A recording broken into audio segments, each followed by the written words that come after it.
దేవుని నామానికి మహిమ కలుగును గాక. క్రీస్తునందు ప్రేమైన అనుదిన జీవవాక్యమునకు మిమ్మల్ని ప్రేమతో ఆహ్వానిస్తున్నాము.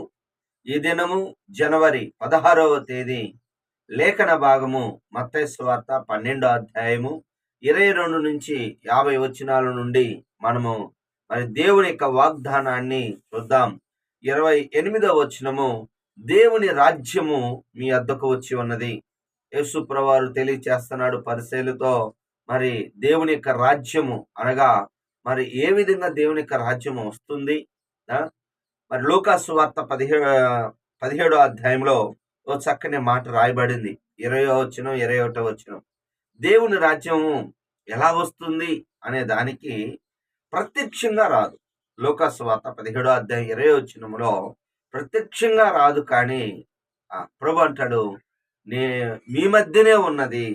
అంటే యేసు ప్రభువారే, పరలోక రాజ్యము సమీపించి ఉన్నది, మారు మనసు పొందుడి అనే వాక్యముతో యేసు ప్రభువారు తన పరిచర్యను ప్రారంభించాడు. మత్తయి సువార్త 4వ అధ్యాయం 17వ వచనం.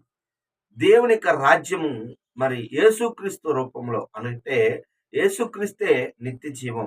ఆయనే మాట్లాడుతున్నాడు, ఇదిగో నేను చేస్తున్న అద్భుతాల ద్వారా, స్వస్థతల ద్వారా మీ మధ్యకు నేను అద్భుతాలు చేస్తున్నాను, స్వస్థతలు చేస్తున్నాను, కార్యాలు జరిగిస్తున్నాను. అయితే ఇక్కడ రాయబడిన మాట ఏంటంటే, దేవుని యొక్క రాజ్యం అనేది మానవునికి ఏదో ఒక రూపంలో, ఒక మేలు ద్వారా, ఒక కార్యము ద్వారా తన యొక్క మహిమను బయలుపరుచుకుంటాడు. అప్పుడు ఆయన నమ్మినట్లయితే మనకి స్వస్థతతో పాటు కూడా దేవుని రాజ్యం వస్తుంది. ఈరోజు ఎంత గొప్ప వాగ్దానం అండి! దేవుని యొక్క రాజ్యమే మన మధ్యకు వచ్చి ఉన్నది. మనం నమ్ముదాం, విశ్వసించుదాం. గమనించండి, ఎప్పుడైతే విశ్వాసం ఉంచుతామో అప్పుడు గొప్ప కార్యాలు జరుగుతాయి. కాబట్టి దేవుని యొక్క రాజ్యం అనేది మన మధ్యకు వచ్చి ఉన్నది. అయితే దాన్ని నమ్మాలి. లూకా సువార్త 23వ అధ్యాయం 42వ వచనంలో కుడి చేతి పక్క దొంగ ఏమని మనవి చేశాడంటే, నీ రాజ్యములో నన్ను జ్ఞాపకము చేసుకో. అంటే యేసు ప్రభువారిని దేవుడిగా, రక్షకుడిగా అంగీకరించాడు. మనము కూడా ఎన్ని రకాలుగా దేవుడికి దూరమైనప్పటికీ ఆయన రాజ్యం ఉంది, ప్రభువా నన్ను నీ రాజ్యములో జ్ఞాపకము చేసుకోమని విశ్వాసంతో ప్రార్థన చేస్తే దేవుడు ఖచ్చితంగా మనకి సహాయము చేస్తాడు. అదే విధంగా పరలోక రాజ్యాన్ని మనకి అనుగ్రహిస్తాడు. గుర్తుపెట్టుకోండి, దేవుని రాజ్యం అంటే దేవుని యొక్క వాక్యము, దేవుని యొక్క స్వస్థతలు, అద్భుతాలు ద్వారా దేవుని యొక్క రాజ్యం అనేది ప్రభు మన మధ్యకి వచ్చి ఉన్నాడు. రెండోది, ఒప్పుకోవలసిన పాపము ఏంటంటే 36వ వచనం, మనుషులు పలుకు ప్రతి వ్యర్థమైన మాటకు విమర్శ దినమున లెక్క చెప్పవలెను.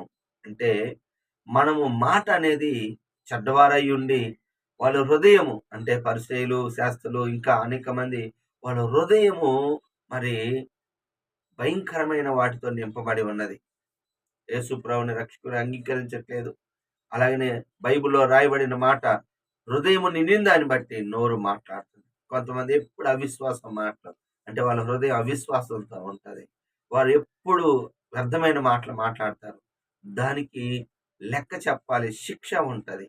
ఒక దినాన దావీదు కడుపును పుట్టిన కుమారుడు అబ్షాలోము తిరుగుబాటు చేసినప్పుడు దావీదు తన కుమారుడి మీద యుద్ధం చేయకుండా వెళ్తున్న సమయంలో షిమి అనే ఒక వ్యక్తి దావీదుని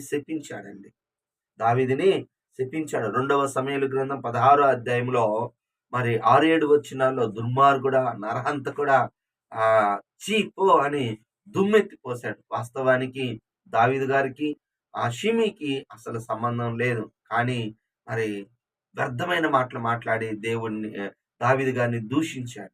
అయితే కొన్ని సంవత్సరముల తర్వాత దావీదు గారు రాజు అవుతాడు. తర్వాత వాళ్ళ కుమారుడు సొలొమోను రాజు అయినప్పుడు ఆ యొక్క దావీదు గారు చెప్తాడు, నీకు దేవుడు జ్ఞానం ఇచ్చాడు, ఎవరికి ఎలాగా నువ్వు లెక్క చెప్పవచ్చు, పనిష్మెంట్ ఇవ్వచ్చు అన్నప్పుడు రాజుల గ్రంథంలో, మొదటి రాజు గ్రంథం 2వ అధ్యాయంలో చూసినట్లయితే బైబిల్లో రాయబడింది, సొలొమోను షిమిని పిలిపిస్తాడు. మా నాన్నగారిని నీవు బాధ పెట్టావు, కావున నీకు ఒక అవకాశం ఇస్తున్నాను. ఈ యెరూషలేములో ఉంటేనే నీకు క్షేమం. యెరూషలేము దాటిన తర్వాత మరి ఏ రోజైతే యెరూషలేమును దాటుతావో ఆ రోజే నువ్వు మరణమవుతావంటే, ఆ షిమి మంచిది, నేను తప్పు చేశాను అంటాడు.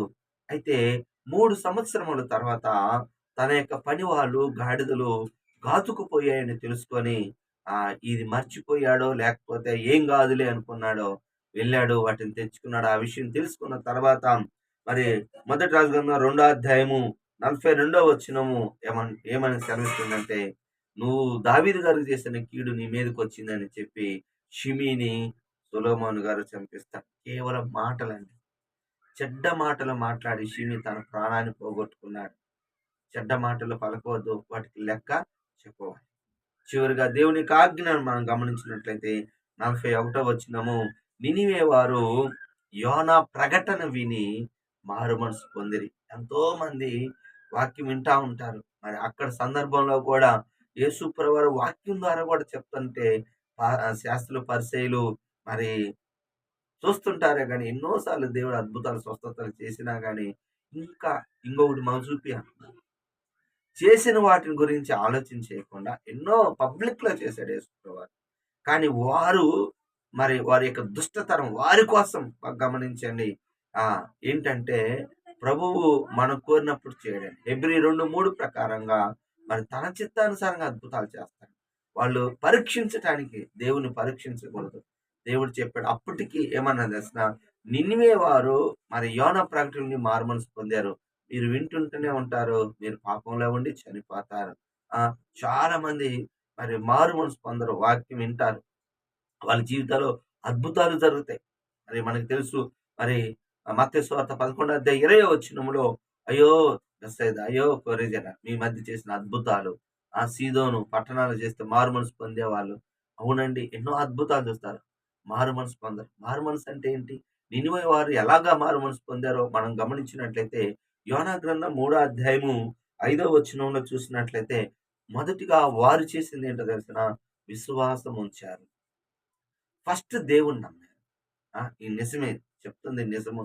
యెహోవా తండ్రి 2 ఉపవాస దినమును ప్రకటించారు. 1 విశ్వాసం ఉంచాలి. 2 ఉపవాసం ఉండాలి.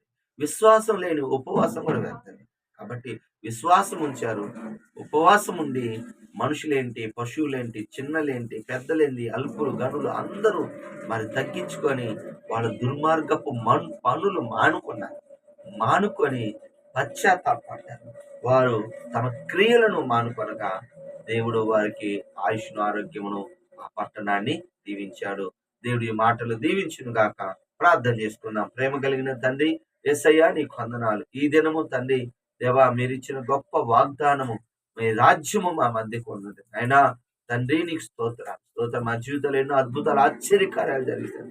వాటిని విని మేము నమ్మే వాళ్ళముగా దయచేయండి. అయినా అలాగనే వ్యర్థమైన మాటలు మాట్లాడకుండా అయ్యా మేము జాగ్రత్తగా ఉన్నట్లుగా సహాయం చేయండి. అలాగనే ప్రభా నాయన మేము అయినా అయ్యా విన్న తర్వాత మారు మనసు పొంది వాళ్ళొక రాజ్యాన్ని ఏ విధంగా నినివే పట్టణస్థులు చేరారో ఆ విధంగా మేము చేయనట్లుగా సహాయం చేయమని అయ్యా కుటుంబస్తున్న ప్రతి బిడ్డని దీవించండి. వాళ్ళ పనులు, వాళ్ళ చేతి పనులు, వాళ్ళ కాయ కష్టాలను దీవించి ఆశీర్వదించమని ఈ ఉదయ కాలం నీ కృప మా మీద కుమ్మరించమని మెండుగా సహాయం చేయమని యేసు నామములో ప్రార్థిస్తున్నాను తండ్రి. ఆమేన్. తండ్రి యొక్క ప్రేమ, కుమారుని యొక్క కృప, పరిశుద్ధాత్మ యొక్క అన్యోన్య సహవాసం సదాకాలం మనందరి తోడుగా ఉండును గాక. ఆమేన్. హల్లెలూయా. దేవుడు మనందరినీ దీవించును గాక. ఆమేన్.